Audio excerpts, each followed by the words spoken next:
इस दिवाली केंद्रीय कर्मचारियों और पेंशनर्स के लिए खास होने वाली है, क्योंकि मोदी सरकार दो बड़ी खुशखबरी दे सकती है जिससे उनकी सैलरी और पेंशन में भारी बढ़ोतरी हो सकती है। सबसे पहला, महंगाई भत्ता यानी डीए में बढ़ोतरी होने की उम्मीद है, और दूसरा, 8वें वेतन आयोग 8 पे कमीशन की दिशा में कदम बढ़ाया जा सकता है। अगर ये दोनों फैसले होते हैं तो लाखों कर्मचारियों और पेंशनर्स की सैलरी और पेंशन में सीधा फायदा होगा। महंगाई भत्ता, डीए में 3% बढ़ोतरी की संभावना है, मिलेगा एक्स्ट्रा पैसा। महंगाई की भरपाई के लिए सरकार अपने कर्मचारियों को महंगाई भत्ता यानी डीए देती है। हर 6 महीने में इसमें बदलाव होता है। पिछले बार मार्च 2025 में डीए में 2% का इजाफा हुआ था, जो 53% से 55% हो गया था।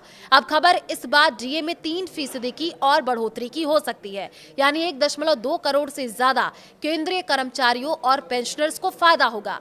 मीडिया रिपोर्ट्स के मुताबिक अगले महीने महंगाई भत्ता में 3% की बढ़ोतरी की संभावना है। इसका मतलब ये हुआ कि मौजूदा 55% डीए बढ़कर के 58% हो जाएगा। हालांकि सरकार की ओर से अभी कोई आधिकारिक जानकारी इस पूरे मामले पर नहीं दी गई है।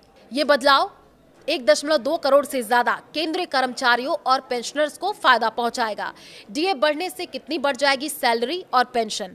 तो आपको बता दें कि महंगाई भत्ते का असर सीधे बेसिक सैलरी और पेंशन पर पड़ता है। सोचिए, अगर आपकी बेसिक पेंशन 9,000 रुपए है तो 55% डीए के हिसाब से आपको 4,950 रुपए मिल रहे थे। अब अगर डीए बढ़ करके 58% हो गया तो ये बढ़ करके 5,220 रुपए हो जाएंगे। इसका मतलब हर महीने 270 रुपए का सीधा फायदा मिलेगा। सुनने में ये रकम छोटी लग सकती है, लेकिन साल भर में ये काफी पैसा है। तो 1.2 करोड़ से ज्यादा कर्मचारी और पेंशनर्स को इसका फायदा मिलेगा।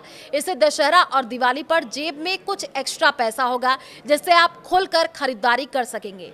8वां वेतन आयोग 8 पे कमीशन पर अपडेट आई है। सरकार ने 16 जनवरी 2025 को 8वें वेतन आयोग के गठन की घोषणा की थी। सूत्रों के मुताबिक दिवाली से पहले इसका टर्म्स ऑफ रेफरेंस तय हो सकते हैं और आयोग का गठन पर मुहर लग सकती है। इस कमीशन का काम यह तय करना होता है कि आने वाले सालों में सरकारी कर्मचारियों की सैलरी, भत्ते और पेंशन कितनी होनी चाहिए। माना यह जा रहा है कि आयोग में 6 सदस्य होंगे। वेतन आयोग को रिपोर्ट देने के लिए आमतौर पर 15 से 18 महीने का समय लगता है। इस बार कोशिश है कि इसे 8 महीने में ही पूरा कर लिया जाए, ताकि 1 जनवरी 2026 से नई सैलरी और पेंशन लागू हो सके। अगर ऐसा हुआ तो सभी कर्मचारियों और पेंशनर्स की सैलरी में एक बड़ा उछाल देखने को मिलेगा। कर्मचारियों और पेंशनर्स की जेब पर सीधा असर पड़ेगा। ये खबर इसलिए खास है क्योंकि ये सीधे केंद्रीय कर्मचारियों की पेंशनर्स कमाई से जुड़ी है। डीए में बढ़ोतरी के फैसलों से केंद्रीय कर्मचारियों और पेंशनर्स के पास अतिरिक्त पैसे आएंगे, जिन्हें वे दिवाली और दशहरे के मौके पर शॉपिंग के लिए ये बहुत ज़्यादा काम आएगा।